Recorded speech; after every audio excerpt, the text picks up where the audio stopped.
Assalamualaikum warahmatullahi wabarakatuh. Bismillahirrahmanirrahim. Alhamdulillahirabbil alamin wal aqibatu lil muttaqin fala udwana illa 'alal zalimin. Allahumma shalli wa sallim ala sayyidina Muhammad wa ala alihi wa sahbihi ajma'in. Amma ba'du.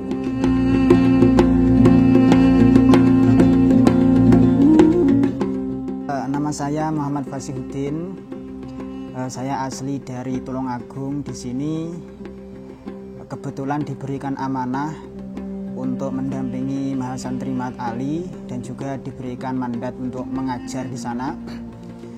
Latar belakang pendidikan, dulu saya mondok di salah satu pondok pesantren di Blitar. Kemudian saya lanjutkan kuliah di UIN Malang S1 dan sekarang sedang menempuh S2 di UIN Malang juga.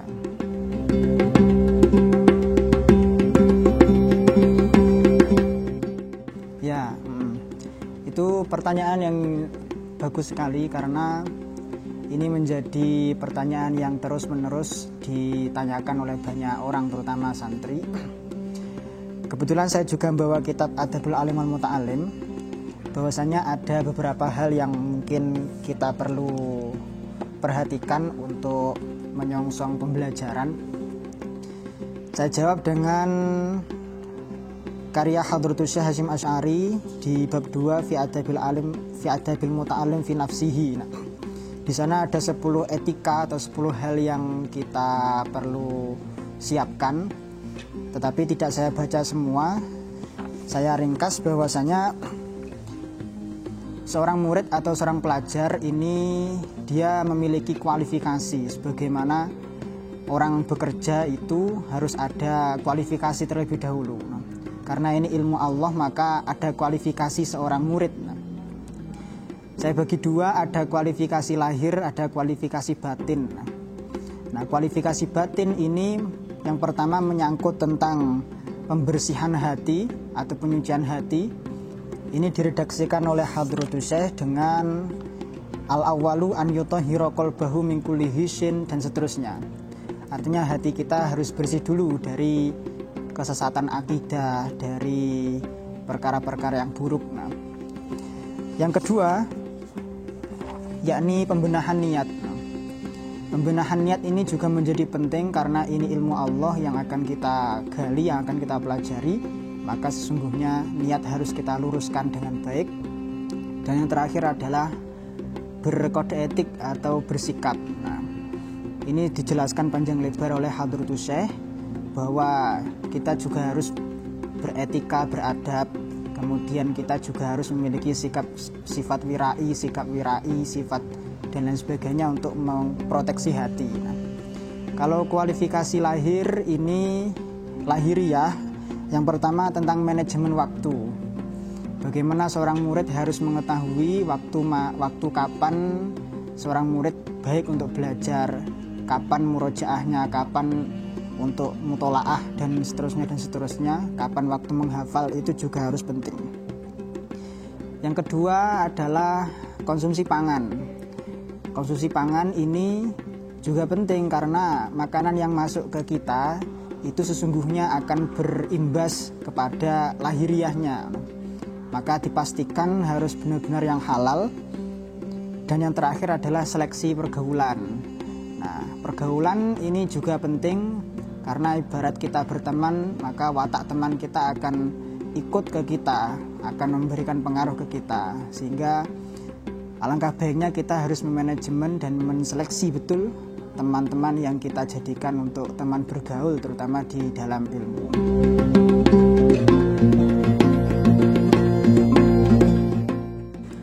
Ya, kita niatkan sebagaimana niat ulama-ulama kita, baik itu untuk tujuan ilmu akhirat atau ilmu duniawi. Kita niati untuk ibtighu awajhillah, untuk mendapatkan mencari ridho Allah, itu yang pertama. Dan untuk li'la'i kalimatillah, untuk meluhurkan kalimat Allah. Sesungguhnya ilmu-ilmu yang sifatnya duniawi pun juga tak kalah penting untuk kita pelajari, karena itu manajemen bumi atau manajemen perduniawian, yang itu nanti akan memberikan pengaruh kepada ilmu ukhrawi kita.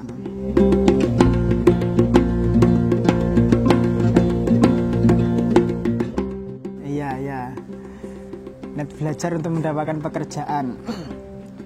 Kalau di dalam Islam itu niat belajar itu satu-satunya adalah untuk menghilangi kebodohan.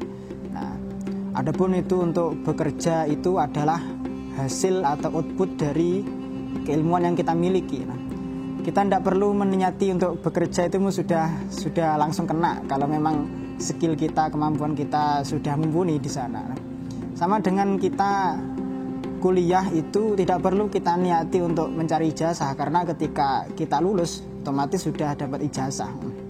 Sehingga itu sesuatu yang pasti tapi tidak perlu untuk diniati. Nah, yang kita niati adalah bagaimana ilmu ini bisa menjaga kita dari hal-hal yang sifatnya merusak, baik itu hati ataupun duniawi kita. Nah, artinya sifat yang tidak mendukung, bahkan tidak mengajak kita untuk mendekat kepada Allah. Nah.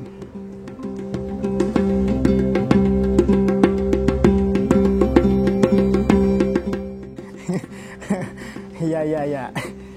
Mitos atau fakta pacaran itu sebagai penyemangat kuliah.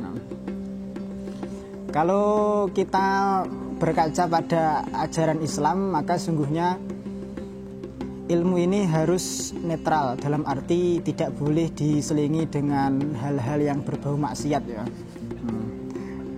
Karena pacaran dalam tanda kutip Islam itu sudah dinilai negatif.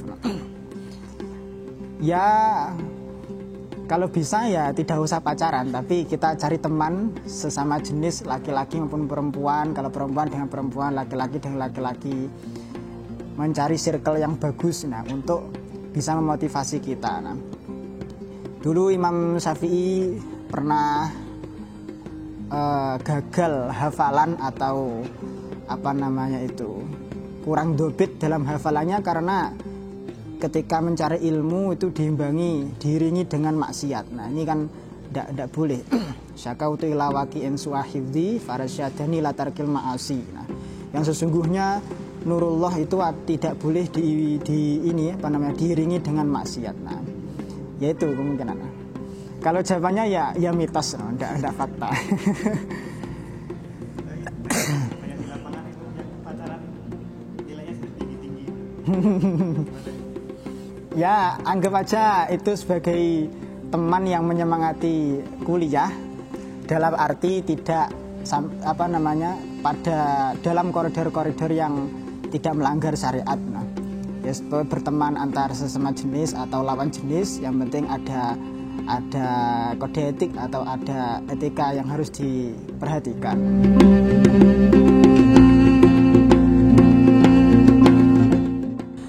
Sebenarnya segala bentuk demonstrasi itu diperbolehkan di dalam Islam maupun di dalam ajaran-ajaran perkuliahan dan sebagainya. Nah, tetapi tentu dengan mengedepankan etika yang baik. Nah, dalam arti ya tidak merusak suasana, tidak perlu menyakiti sesama teman, sesama orang dengan orang lain, itu tidak perlu.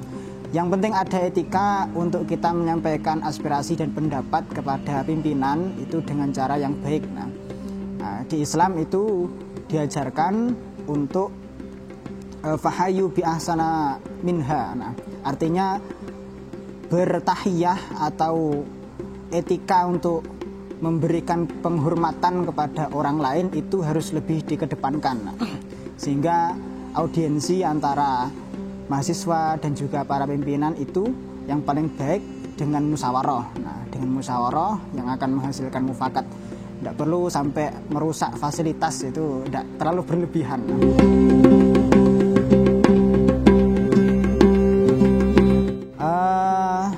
Saya mengutip juga di dalam ada satu hal atau satu kata-kata yang membuat saya itu teringat sampai sekarang, itu pesan Imam Al-Ghazali kepada para muridnya yang itu ditulis di kitab Ayyuhal Walad. Nah, bahwa khulasatul ilmi anta alama anna ta'ah wal ibadah mahia. Artinya konklusi dari orang belajar ilmu, orang mempelajari ilmu, baik itu ilmu duniawi maupun ukhrawi, itu adalah bagaimana thalib atau pelajar itu mengerti bahwasanya apa sih sebenarnya hakikat taat dan ibadah, yang dua hal ini menjadi tujuan inti dari keberhasilan ilmu. Artinya ilmu ini ya harus mendatangkan kita kepada taat dan juga mendekatkan kita untuk melakukan hal-hal yang sifatnya ubudiyah, untuk biar bisa mendapatkan ridho Allah Subhanahu wa taala. Itu yang paling inti khulasatul ilmi, anta alama anna ta'ah wal ibadah mahiyah. Ya, terima kasih atas perhatiannya dan juga pertanyaan diberikan ke kami. Kiranya itu yang dapat saya jawab. Semoga bermanfaat. Walafuminkum. Assalamualaikum warahmatullahi wabarakatuh.